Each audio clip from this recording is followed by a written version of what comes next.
The images are unforgettable, the damage staggering. But to really understand the devastation, you have to see it through the eyes of the people who are living it. Spend a year with 6 very different survivors. See why the disaster is far from over, and learn what's at stake in this unfolding crisis, where Louisiana's coastline, her vital resources, and vibrant culture are simply washing away.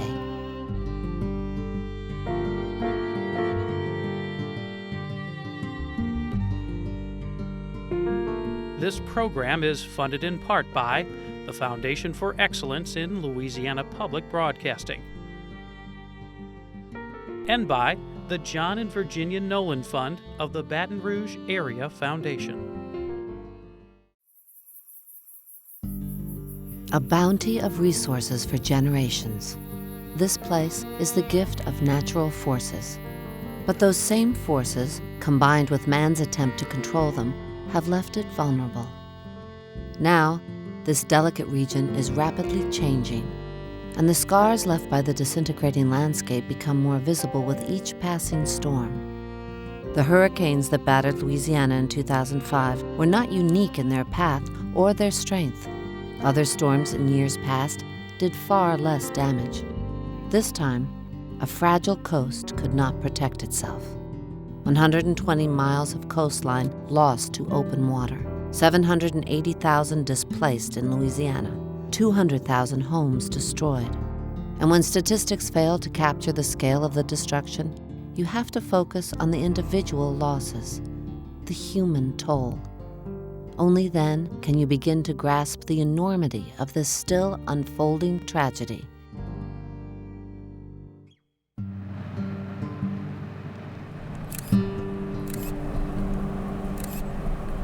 Look at this. God, look at that. My name is Kerry St. I'm 55 years old. Grew up in Plaquemines Parish, Louisiana. Had a wonderful childhood. Grew up in a very close community. Could this be it? They said they was on the road and had to push it down.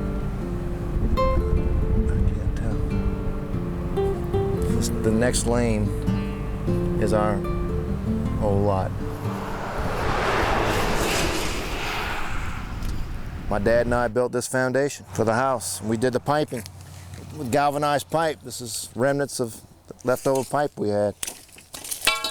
But I don't recognize any of these houses.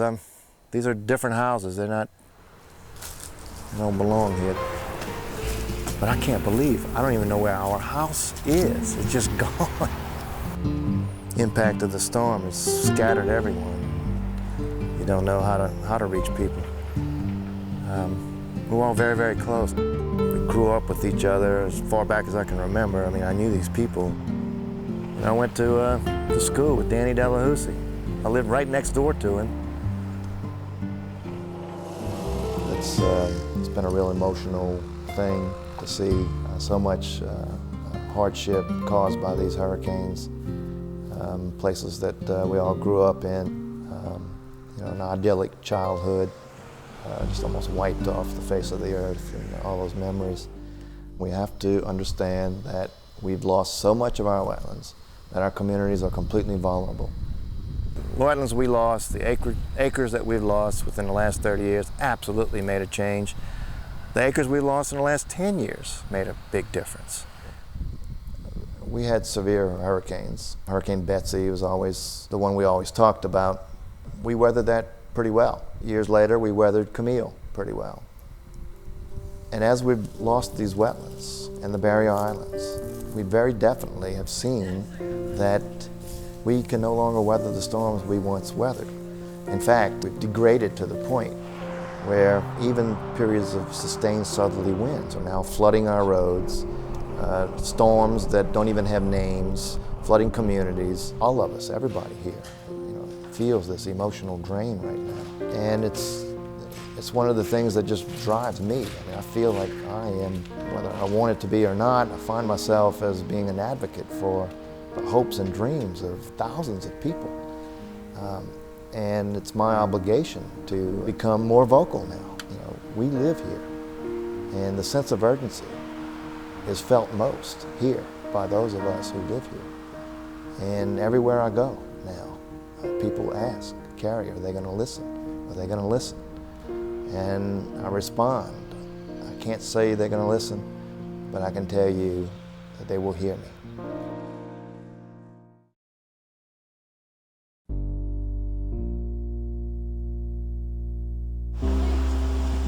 The first floor was completely gone. Everyone that was standing on the first floor had to come up. 2 or 3 elderly people died that was standing on the first floor because they couldn't get up in time. The water was coming so quick. My name is Marlon Horton. I'm 25 years old. During the hurricane, I was living in New Orleans East. The first day we thought the water was gonna go down. Because usually when it floods in New Orleans, usually it gets to your ankle, and so in most cases it gets to your knees. In this case, it was to, my neck. Tuesday night, I'm thinking it was. I picked up a radio that I found in the house, and they said that everybody had to get out. We didn't know what to do. We thought we had to get out on our own. But when we tried to do it, it was impossible. We couldn't leave, people around. My girlfriend was there. She wasn't gonna get in the water. We'd probably drown. What they did was they had to get in the store to get the food, and a lot of people say it was looting. It wasn't looting, it was survival. What else we was gonna do? When we woke up, we just heard helicopters all over the place. One of the guys had to take a gun and he had to shoot a hole in the roof. He was desperate, we had to get out. It shouldn't have took that long for helicopters to come, They came, they got my girlfriend, and then they had the elderly couple. So I'm on the roof another 9 to 10 hours. They brought me to the causeway on Interstate 10. Interstate 10 was horrible. I was freaking out for the first time because I'm like, all these people, how I'm gonna find them? You don't want to be separated from nobody like that. And all of a sudden she ran up to me. When we got on the causeway, the buses came. There was a lot of people, there was a lot of chaos. The hardest part for me was on that bus on the way to Houston, just thinking about what the heck just happened just now. And I couldn't believe it. I couldn't believe it. Even up to now, I done lived the whole life story. I'm talking about, and everything was just coming back. The tears, and everybody was on the bus crying, even me. If I tell you about the Astrodome now, it'll be the way I'm picturing it is in slow motion. Just to simple it out, it was just like a funeral. We were just reminiscing about the whole city of New Orleans and what was going to happen, and where was your loved ones. And that particular wall was for missing people. That was a lot, thousands of, I couldn't even count. There was this lady, she was on the phone. She finally got in contact with her daughter, and she was telling her daughter, don't cry, stop crying, I'm all right. Stop crying, you're okay. Everyone else that was trying to call couldn't get in contact with her. So for her to really reach that person, it was like, everybody was like, amazed. She was like, stop crying, I'm all right. I was in Astrodome maybe 2-3 weeks.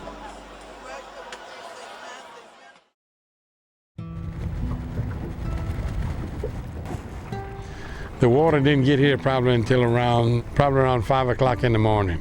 And by the time 7 o'clock got here, you could dock an outboard on Highway 331. Mon nom est Corbett Jimmy Domingue, je viens d'Erath. My name is Corbett Jimmy Domingue. Me and my 2 sons and my brother farm sugarcane, cattle, crawfish, and rice. My name is Errol Domingue. My house lies 5 miles south of a town called Erath in south central Louisiana. We're some 20-odd miles off of the Gulf where we are here. We were 3 days away from starting our sugarcane harvest with a decent crop ahead of us. And the storm came, put an average of 6 foot of water across our crop, very salty water, and made it very difficult to harvest with the salt debris. We know we've got numerous acres that we can't harvest whatsoever because of the trash that's in it. The cane's all rotten, there's nothing to it. We have to pick up the machine and go over it. South Louisiana farmers, whether you're rice, cattle, or sugarcane, we've all been affected this year greatly. Hurricane Rita storm affected south central Louisiana and southwestern, and Hurricane Katrina all of southeastern. So most of all southern agriculture, whichever it is really devastated.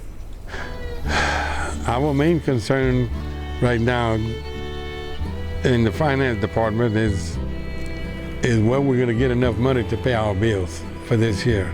All the extra costs in the harvesting, the extra costs in the fuel, as the fuel is literally eating our lunch. Most of our family and all of our neighbors all displaced from homes. My father and mother are living with me and my wife and kids. And my brother and his family is living with my sister. My grandparents are living with one of my uncles. It's all I ever did. Grew up on the farm. It's more of to me, keeping up the generations of farming. Waking up in the morning and smell of fresh turned soil. And my father always wanted us to do the same thing. He wanted us to farm with him, and we were fortunate enough to be able to carry on that legacy. A lot of memories that literally took out my parents' home and put them at the roadside and watched them be carried off. That would probably be the hardest thing. You know, what the future holds, I have young children. I'd love for them to farm together and alongside of me. It's a wonderful life, but the way things are today, I'm not sure that I can say I'd want them to start farming tomorrow.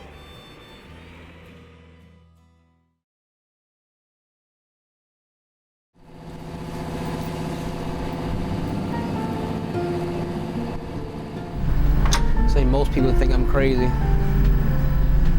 They wouldn't even consider a job like this. I'm Preston Dore. I've been fishing along Louisiana's coastlines for most of my life.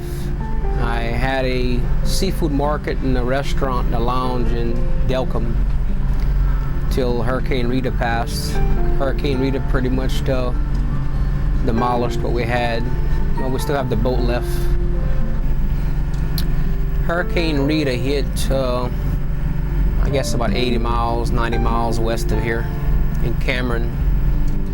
With this storm being 80, 90 miles down the coast and the town of Delcambre being 30 miles up inland, it is unbelievable what this storm caused. Tidal surge, just flooding places that's never ever taken on water. Over the years, I've noticed a considerable loss of land. I mean, most of the maps right now are pretty much outdated. It's changed so much. It's most of the reefs that are missing. Where we used to have miles and miles and miles of barrier reefs all the way up to the Chafalá River, and they're gone. And that has been a big factor around here as far as for tidal surge. Louisiana has taken a large hit in the fishing industry. We've lost a lot of the fleet, a lot of the places where we sell our seafood, the places where we buy our supplies and work on our vessels have been very heavily damaged. Our fishing grounds where we fish at, do a lot of our shrimping, the bottom has changed, changing the habitats of the fish and the shrimp. Oh, definitely a survivor.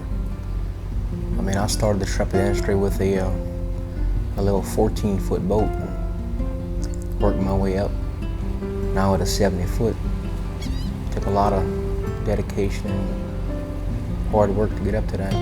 I've put my life into making something, my business, my boat, everything I've dreamed of, felt is all sunk into that.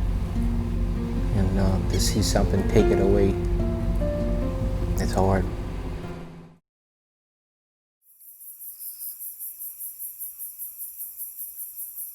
We're having to rebuild the levees around this farm because water came over the levees and nearly flooded the entire farm. Hurricane Rita impacted a lot of the crawfish farms, really from Lafourche Parish all the way into eastern Texas. It placed salt water into ponds and crawfish or fresh water, and they don't do very well in the salt.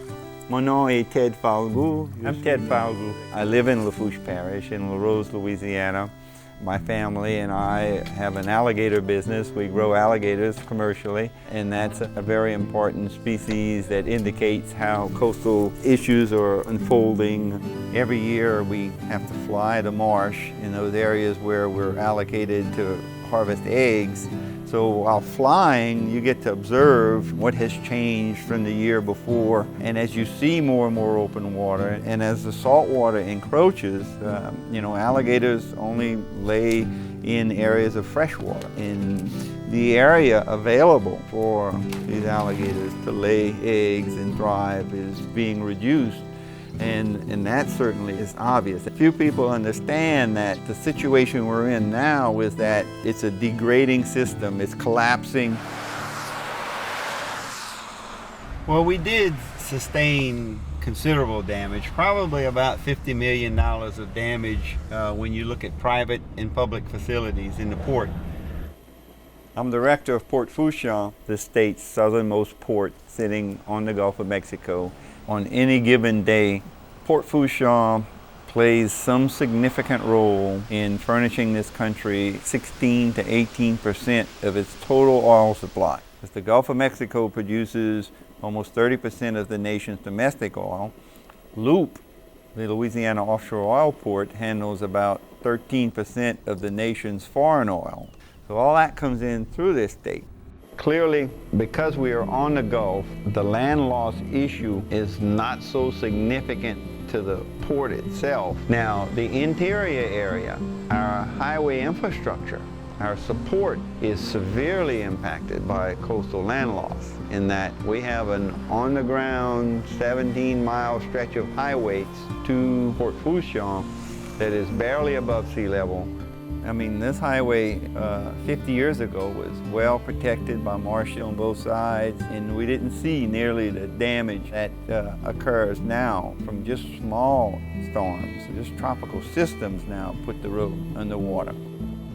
By far, this was not the worst case scenario for either New Orleans or the oil and gas business out in the Gulf of Mexico. Had Katrina gone 50 miles farther to the west, or Rita come 100 miles farther to the east, you might have seen the worst case scenario, but it could certainly bring this country into recession, cause prices of gasoline to go $6, $8 a gallon.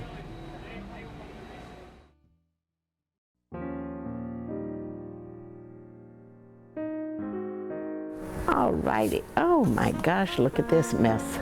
My name is Leah Chase. I'm a chef, co-owner of this, what's left of this place here. If you was talking to the black community years ago and up to just a few years back and you said the restaurant, they knew where they were going. There was just one, Dooky Chase's. Ray Charles, this was Ray's place. We used to stay open till 4 in the morning. And then you see we'd get all the musicians when they get off. Pete Fountain had his place when Al Hurt had his place on Bourbon Street. Lena Horne always liked her fried chicken. Sarah Vaughan was a sweetheart, and she liked stuffed crabs. Well, you see, my husband was a musician, so my husband knew all I did was feed those people when they came through. People came before integration because if they had to meet with black people, they either met in the church or they met here. You know, sometimes you can do a lot over some food. In New Orleans, we do a lot over food. In 1965, when we had Bessie, I saw that down there. It was terrible, but that was one section. This time, there was water all over. I had never in my life seen anything like this. Before the hurricane came, we were working hard, really working hard. And here comes Katrina, and now, overnight, you have no place. In my family, we're all grateful for having our lives. All my sisters, all my brothers, all my grandchildren, all my nephews, all alive. But boy, did they lose. My daughter lost everything. My son lost everything. My sister, I said, can't you go back and try to recoup some? She said, Leah, I didn't see my house. I said, I'm gonna be in here for January, and I am. As you can see what's around you, got a lot of work to do, a whole lot of work to do. At one time I could go across the street and get anybody. There's nobody over there. It's all boarded up. And that kind of worries me. A neighborhood is just what you make it. If we moved out of this neighborhood, it would be sunk. That's it. I think people can build up neighborhoods, just stay there and make it work. And that's what I did here all these years, and that's what I'm gonna continue to do. That's why I'm in here. I said, look, I'm not waiting for another adjuster. I'm going to clean my things out. And I don't have any money, but you know, I'll borrow it and I'll pay it back someday to somebody. I always wanted to build a boat, but I wanted to build a special boat. So 3.5 years ago, I began building a kayak. My friends are very funny about it. What is a Cajun guy supposed to do with a kayak? I plan to fish out of it, to go out in some of my favorite places and enjoy what I'm looking at. It's turned out pretty nicely.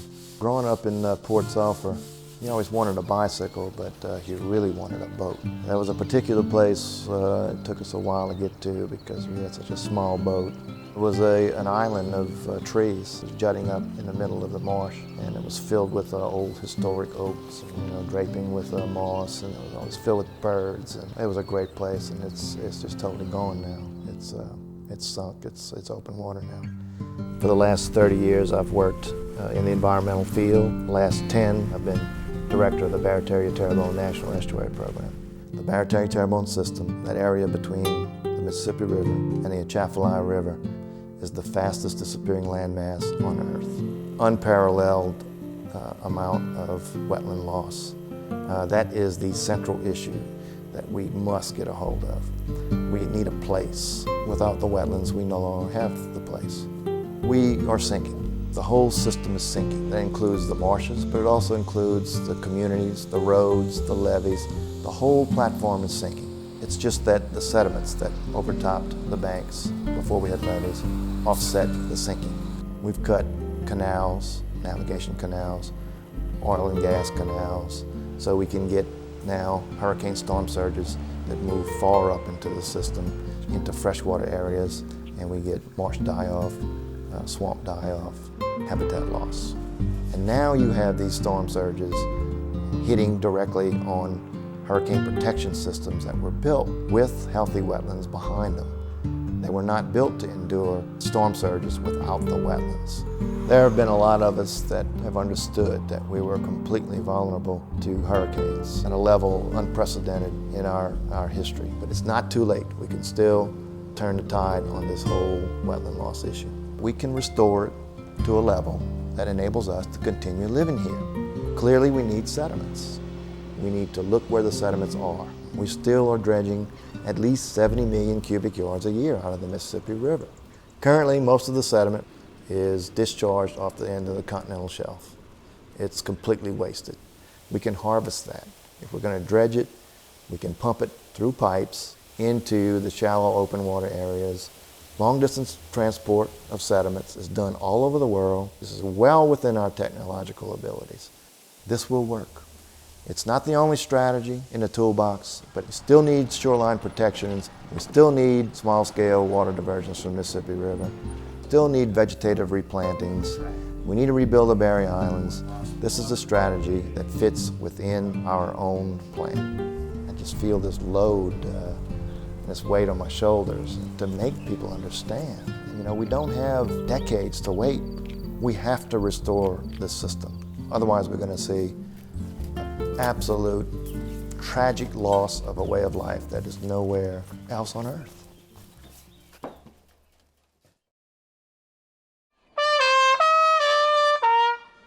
Well, when I first got to Houston, oh my goodness, I had to rely on just about everyone, you know. But you know, as of now, once a week I'm packing up, coming from Houston, going to New Orleans, and then I'm going, you know, right back. In the beginning, it was bad because those 5 hours is just, you know, just think about the people that can go back and forth. We got thousands of people that want to come back, but there's no place for them to come. I want to come back. I don't have a place to stay. Well, we packed up now. We are leaving Baton Rouge. We're heading to New Orleans. My mom is getting married today. With the hurricane and everything, my mom figured that it's time for her to really settle down and commit to the one she loved. My mom had 6 children, 3 boys, 3 girls, you know, we're the Brady Bunch. And I'm the 3rd child, 2nd boy. Each of us have a name beginning with M. Makita, Mervin, Marlon, Margie, Makiva, Mikhail. When we was young, we always used to have people try to say it. Makita, Mervin, Marlon, Margie, Makiva, Mikhail. You know, it was just something. Yeah, but I'm expecting to see people that I ain't seen in a long time, because they know what I'm doing. You know, they hear me on the radio. They see my flyers. They hear people, well, you know, Buck is in Houston doing this, you know? I'm a bounce artist. Bounce music is sort of our own style of music. It's like jazz mixed in with a little rap and stuff like that. We make the people dance. In the bounce industry, I'm known as 10th Ward Buck. And 10th Ward is a section of New Orleans, and my nickname is Buck. Before, you never could get New Orleans music to pass through Texas, or you couldn't get it to pass through Alabama. That's where we be stuck in that area. The whole state of Louisiana, you know, our culture of people know that bounce music. We got this one hot song called Your FEMA Number.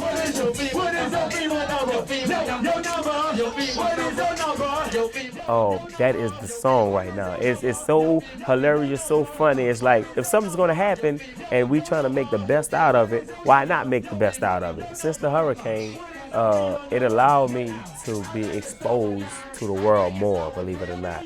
With people being all over, you got people bringing my music to Arkansas, Tennessee, New York. I'm talking about everywhere. Guess what? People call me, well, Buck, well, you know I'm Atlanta, huh? I'm like, yeah, well, they playing your song in this particular club. You need to get down here. I'm like, what? My thing now is to use this to my advantage, you know? Don't sit around waiting for somebody to give you a call. You gotta go get them. Your FEMA number, what is your FEMA number? All right, Black, your FEMA number.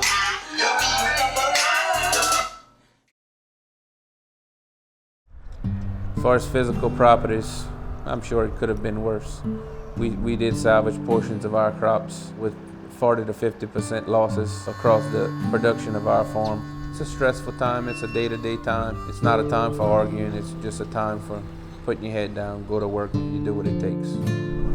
Where I'm living, I've never had, my grandfather never had any water other than maybe 6 or 7 inches in his front yard. He was born in 1898, so that's over 100 years that there's never had water over here. Well, what we're doing now is we've seen if we're gonna rebuild or if we're gonna save what we got. We've been there, my wife and I, since 1969. We raised all three of our kids right there, and I'm not gonna be around if I gotta destroy it. There's been storms the size of these that didn't put any water here. But at those times, there were large land barriers and shell reef barriers. Those barriers aren't there anymore. For Hurricane Audrey in 1957, the Gulf Intercoastal Waterway had 20-plus foot elevation levee, which acted as a hurricane barrier. Now there's none. It's level even with the marsh elevations. And I mean, the water just rode right on through, had nothing. We were the barrier from the Gulf, where we sit here. As the coast recedes backwards, you have less area for these large storms to more or less slow down once they hit land. You need that land to protect as a buffer to stop it from getting this far. And as it erodes, they're gonna keep coming further and further. When we start talking about coastal erosion or marshland eroding away, it directly affects everybody along the coast. You've got these small communities all along the coast, and every community has been hit. They're destroyed. That's small communities like what we got here. That's all communities that were hit hard. Over here, when you get in St. Mary Parish, you start getting everything south of 90, they got destroyed. Over here, we destroyed.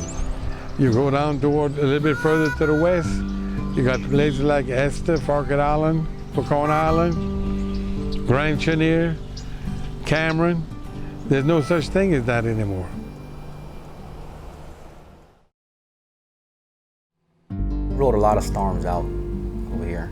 I mean, Hurricane Lily, Dandy, Andrew, quite a few previous storms. As far as for us getting a big tidal surge, that's something people never even dreamed of. There's just too much distance and too much stuff between us. Now the reefs and stuff are not as good as what they used to be, but it still should have been enough to keep a big tidal surge coming from us. Hey, this is my restaurant, Seafood Express. You can see it's kind of a mess right now. We had water up to about right here for Hurricane Rita, which really made a devastation on the place. I've had this particular business for right at 10 years now. And it started up a little small, mom and pop, and we steadily building it up. We had people from everywhere in the U.S. come and buy seafood over here. We cooked a lot of gumbos and etouffees and catfish. Our main thing is shrimp. A lot of people sat right here. Had some good times. Things are kind of a blur now. You don't know which direction you're going. You really don't know what to expect. I don't know if the insurance is going to decide we're not going to pay, or you just don't know what to expect when you get up. And until you're homeless yourself, and I mean looking to other people for help. I mean, like myself, I've never been one to go to acts for help. I mean, I've always supported myself, my family, and now the tables have turned. It's not something you could imagine. You just can't. I mean, the way things are going right now, it's like the victims of Rita.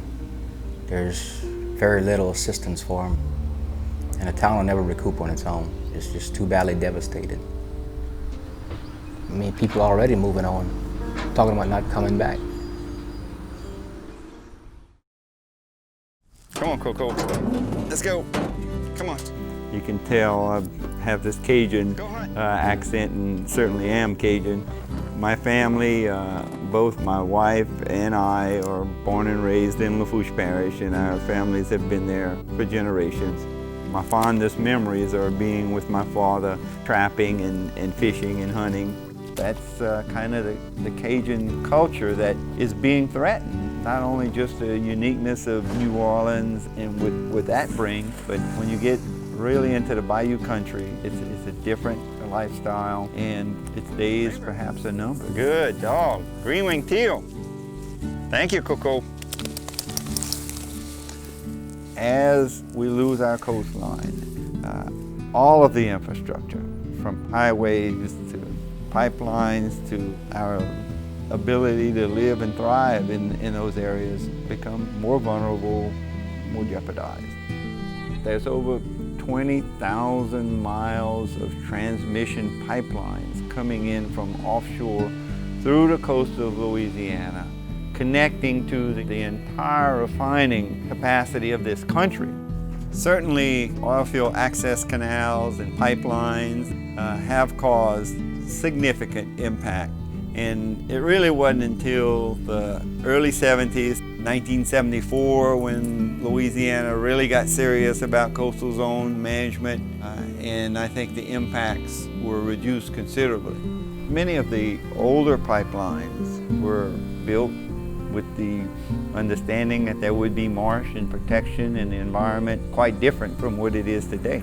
But as more and more area becomes open water, the threat of vessels, even vessels carried from storms, could hit these pipelines, cause major breaches, and certainly disrupt the supply.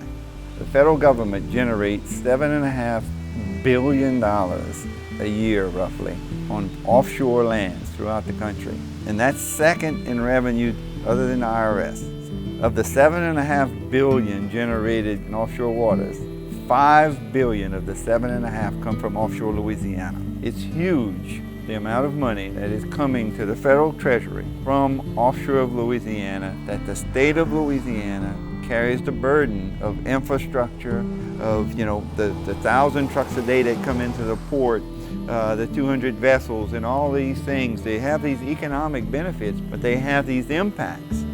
And there's not a mechanism in place now to mitigate these impacts, and there should be. This is not just a state problem. This is a national issue. We produce and actually allow for the transmission of a huge percentage of this nation's energy, and that should be part of the funding of some type of restoration effort.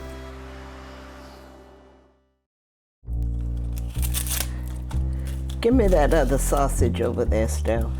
know that. I love to eat. I love food. I love to see other people eat.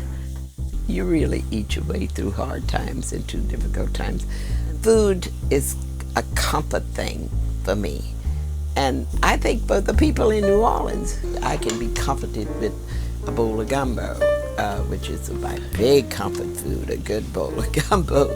I'm looking forward to this trip, but I'm going to miss this. I understand there's great food in Paris. However, there's great food. This food here in this city. You know, in the area, there's so many musicians out of work. So what was funny is after Katrina, I had 3 jobs and thought I was doing well. Then in one day, all those 3 jobs are going. So, you know, it's a matter of keeping the cash flow going and getting new experiences. I'm looking forward to this. Well, you take an opportunity and this is an opportunity you cannot pass up. You deserve this. Leah has worked so hard.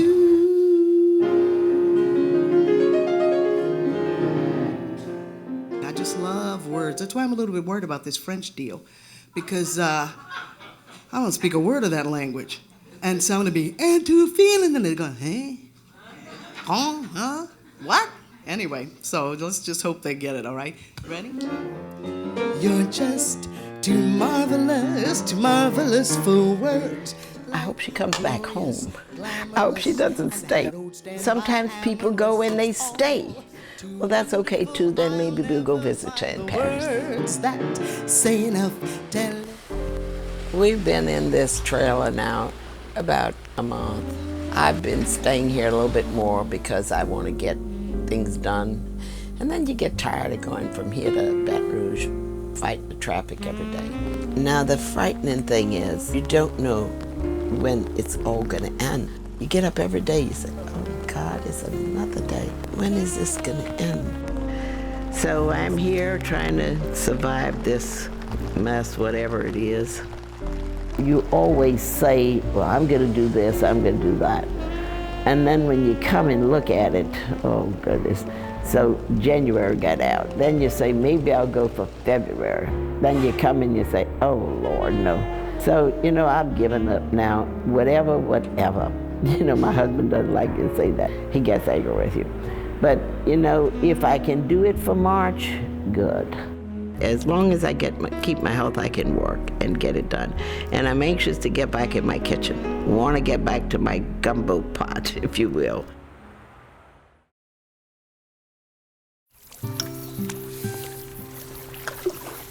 This is the 5th Bayou Lafourche paddle trip that the Estuary program has put on.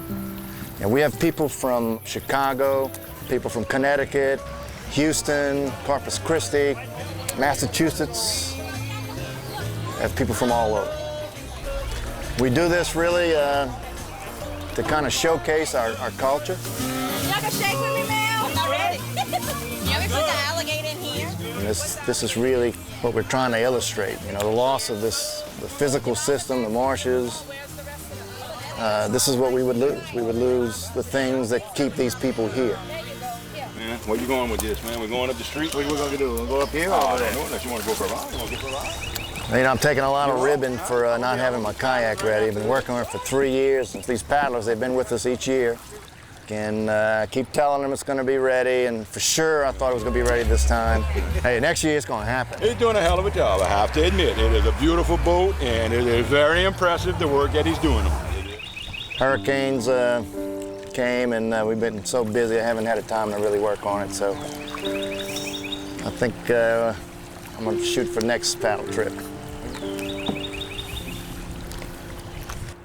I was recently invited to Washington to illustrate the relationship between what we've suffered and our wetland loss issue.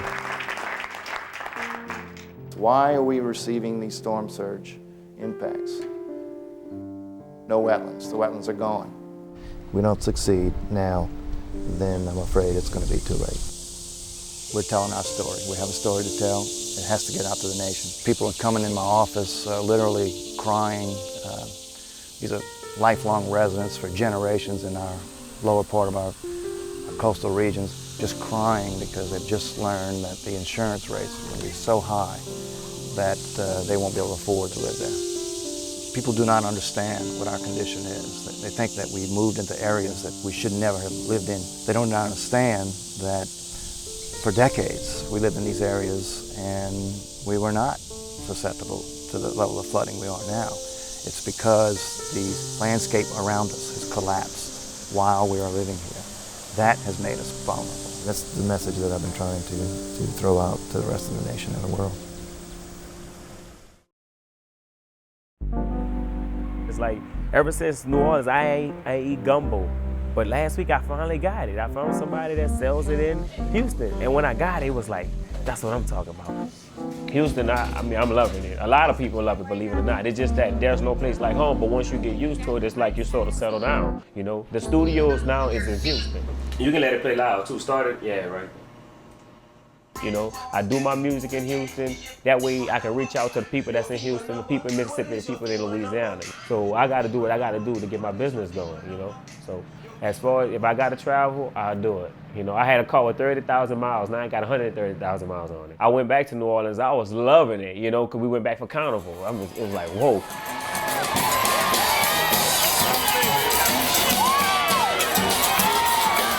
But then all of a sudden, reality set in. Wasn't nothing for me to do. Ain't nothing to do in New Orleans.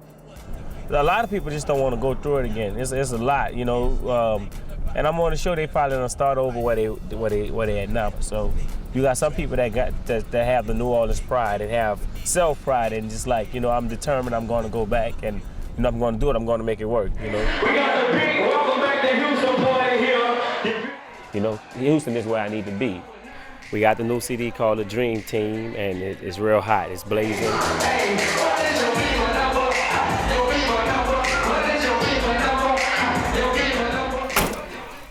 Well, we're here at my new location, my trailer, my new home. It was a long drive from Houston, as usual, but you know, I had to do it. I'm back in New Orleans.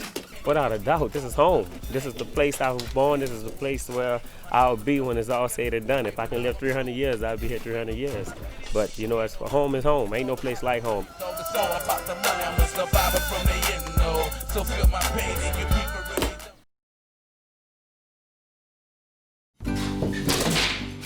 Since we finished harvesting our crop, I've changed my mind 3 times as to what I'll do. Clear it down, rebuild, tear it down, rebuild. It looks like I will try and save the house. Now that all depends on the wife, you know. We're doing really well. We're going to be moved in about 5 or 6 weeks, and I'm really excited about it. This is just where we have our livelihood, and this is where we want to be, so we decided to remodel our house. And we just feel lucky that we're going to be able to stay where we're at, hoping that this doesn't happen again. We're going to try it one time, that the water doesn't come back, but if it does, we'll do things differently. It's a good-sized family, and I feel very lucky to have them. When everybody's around, we're 41. Today will be the first time that just about all of them are going to be here for the 4th of July. I'm very lucky that I have a family like I have. If you're not close to your family and your families don't get together and don't help, we're in bad shape.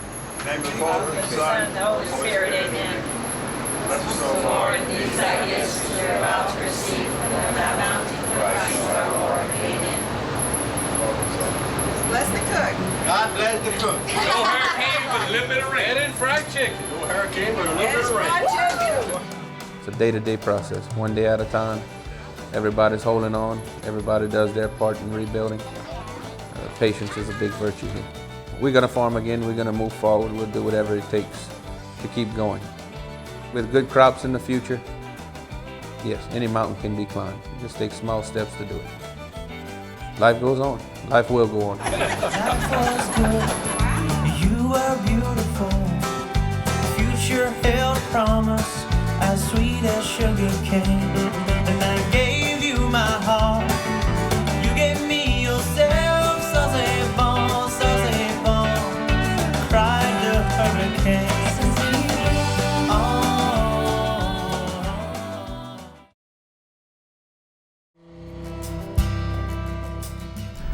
It's just something about being out here on open waters, just feeling the sea breeze. Sail with me and I will make you fortune, whether it be win or gold.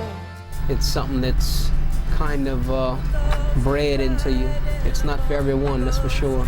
Water, the hurricane has blown me so far from home.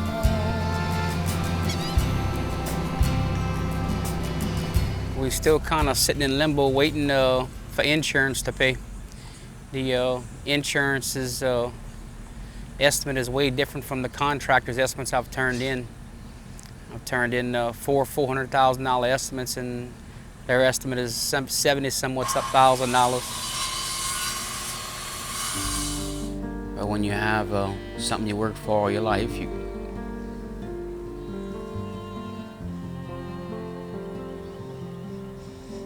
can't leave it. You have to try and save it. But all we have left is the boat. So I mean, we gotta make do what we have.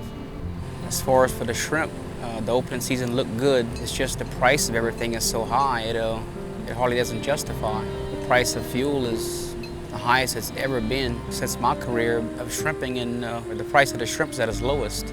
It's really devastated the seafood industry. I mean, a lot of these boats, it take $30,000, $40,000, $50,000, $60,000 just to put fuel on them. As it stands right now, they have boats that are being repossessed. Practically every day you hear of a new boat being repossessed by the bank. It kind of depends on what happens with the insurance, how the insurance pays as far as if I'm gonna stay or not. If the insurance doesn't pay, we might just sell out and try and relocate somewhere else. Delcambre has lost a lot of residents. The houses are steady being torn down and people are not coming back. There's not enough for them to come back to. No one wants to leave Delcambre, and this is home, and it'd be rough to leave. We're just hoping that with enough federal funding and get these insurances to pay like they should on a timely fashion, that and a miracle will get things back rolling in Delcambre. Sunset on Louisiana, sun going down over promised land. I've given you everything I can, I got nothing left.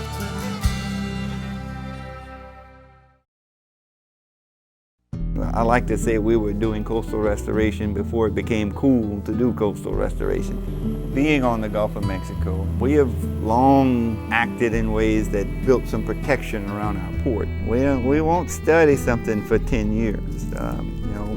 People, this state has been talking about building these maritime forest ridges for 15 years now, and they haven't built any. And then we said, that's a good idea. We went and built it. We have, built breakwaters offshore to protect the port, built beach restoration projects to help build a dune to ward back the sea.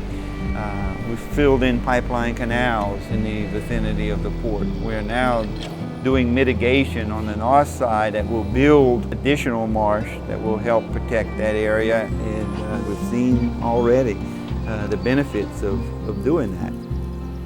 Louisiana sunrises are, everybody has a sunrise, but truly it's somewhat unique. If you understand the geology of this area, in that we're on a delta, we're on lands that are only 7,000 to 10,000 years old, when everybody else is sitting on lands that are hundreds of millions of years old. Just the fact of this creation makes it a tremendous and bountiful resources.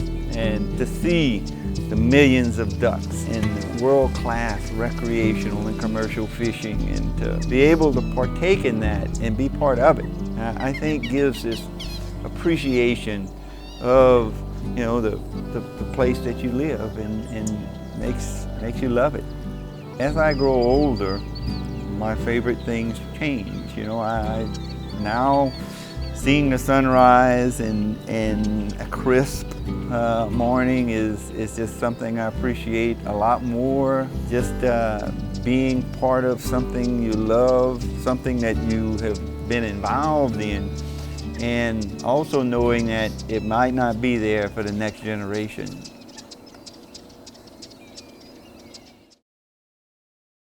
Happy Mardi Gras!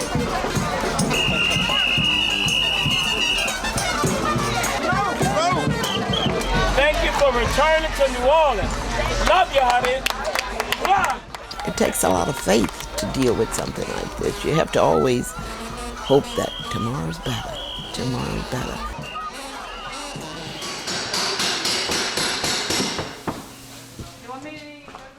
And I'm so grateful. I don't know where these people, some of them are from Florida, some from Mississippi, from all over.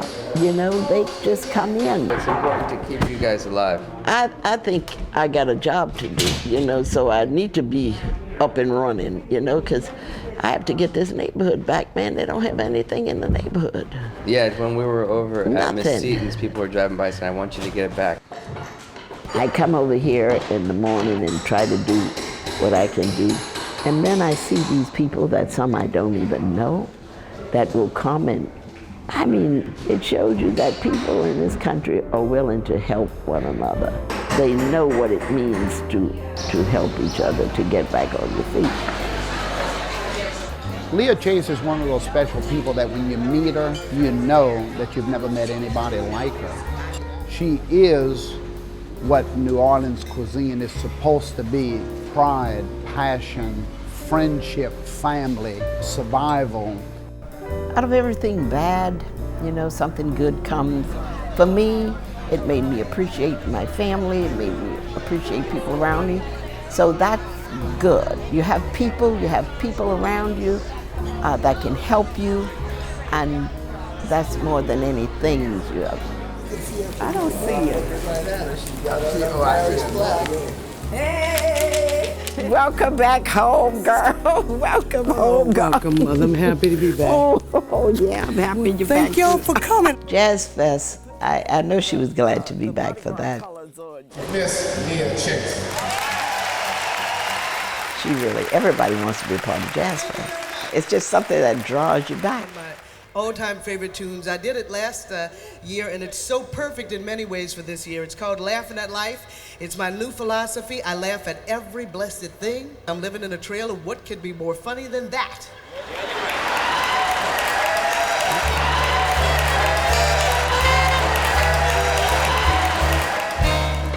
Don't mind the raindrops. Wait until the rain stops. You'll find the sun laughing at life. Oh, no road is lonely if you... I've been in this kitchen 60 years, and there are a lot of people just like me who could go. They could go wherever they please. The way I am, I can't do that. Because, you know, it's just not about me. You can't just run out. No matter where I go, I want to go home. I want to go back to New Orleans. And that's all the people are saying, but we want to go home. We want to go home. No matter where they go, this is home. Start now and cheer up. Skies are gonna clear up. Lose all your blues, laughing at life.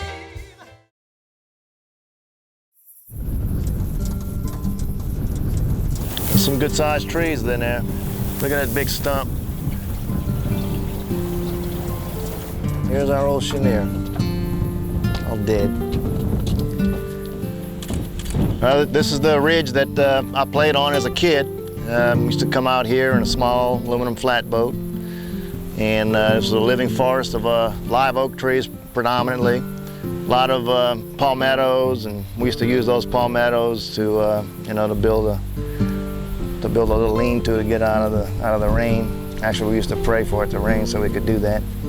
This was a distributary. I mean, this was a bayou, a natural bayou that came off the Mississippi River before these levees were built. And you know, it would flood every year, and it would sustain this system. It's kind of a mystical place. You get out here and hear the wind, you know, going through these little dead branches. It's kind of sad. We depend on these wetlands to survive. We understand that. This is survival. This is not just rebuilding a place for fish and wildlife, although that would be important enough. But this is a matter of survival. If you drive a car in America, if you use heating oil, you're depending on a viable, healthy system of wetlands in Louisiana, whether you realize it or not. Everything's connected. Everything is connected. The way we use this place, what we produce here, the wetlands, the fisheries, it's all connected. The wetlands are who we are. I mean, we are truly wetlands people, have been for generations, and we still are. If we had to leave because our communities could no longer sustain themselves, that would be the great tragedy. The loss of these people and the culture. What a great tragedy that would be.